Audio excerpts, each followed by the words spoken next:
Bonjour, je suis Madame Amambrou et Fatima Lucie, mère et fonctionnaire d'État.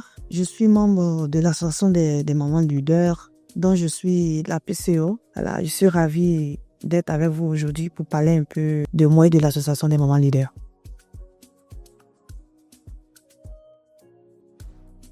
Ce qui a changé ma vie depuis ma rencontre avec les mamans leaders, c'est que, en tant que maman, je reste alignée face à mes prises de décision. J'ai plus confiance en moi, voilà, et j'ai développé un leadership aussi.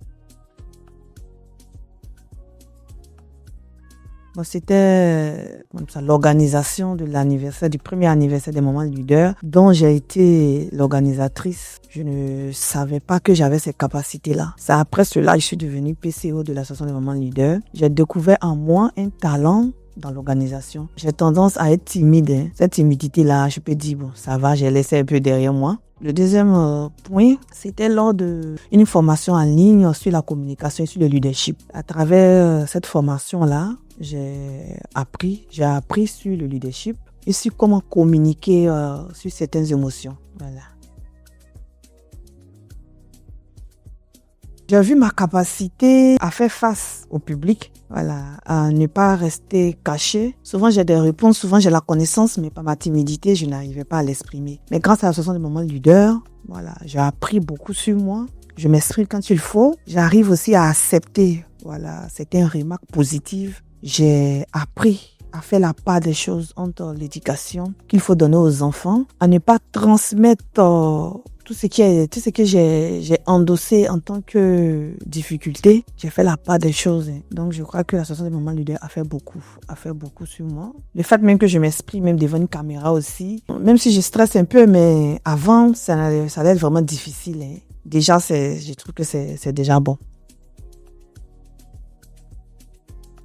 Selon moi, une femme doit rencontrer l'association des mamans leaders. D'abord, ça part déjà des mamans leaders. Donc, ça veut dire ce sont des mamans inspirantes, voilà, confiantes, qui ne restent pas cachées, à avoir peur de s'exprimer, à avoir peur du lendemain. Grâce à l'association des mamans leaders, je suis chef d'entreprise.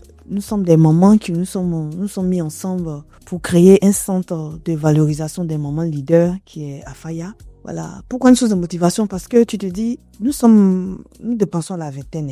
S'il y a certaines parmi nous qui se sont permises de s'associer pour créer ce centre-là, tu te dis, mais pourquoi pas moi? Nous sommes actionnaires. Donc, grâce à ce moment leader, je peux dire aujourd'hui que je suis chef d'entreprise parce que nous sommes mis ensemble. Nous avons mis des parts, chacune a mis des parts d'action pour pouvoir créer ce centre-là qui joue un grand rôle pour les mamans et pour les enfants parce que nous travaillons avec des coachs certifiés, des coachs qui agissent sur le rôle des mamans, sur des femmes et sur l'éducation par rapport aux enfants. Donc, il y a des séances de travail spéciales avec des enfants, des adolescents. Il y a des séances de travail avec les mamans, voilà, en tant que femme au foyer. Parce que être une maman épanouie, tu dois être aussi épanouie aussi dans ton foyer et donner aussi une bonne base aux enfants. Donc, dans ce centre, souvent, on associe les mamans et les enfants pour suivre la formation avec le coach ou on fait spécialement une formation uniquement avec les adolescents parce que ce sont les enfants qui prennent la relève. Voilà, donc, il faudrait qu'ils aient une bonne base. Donc, à travers ce centre de valorisation,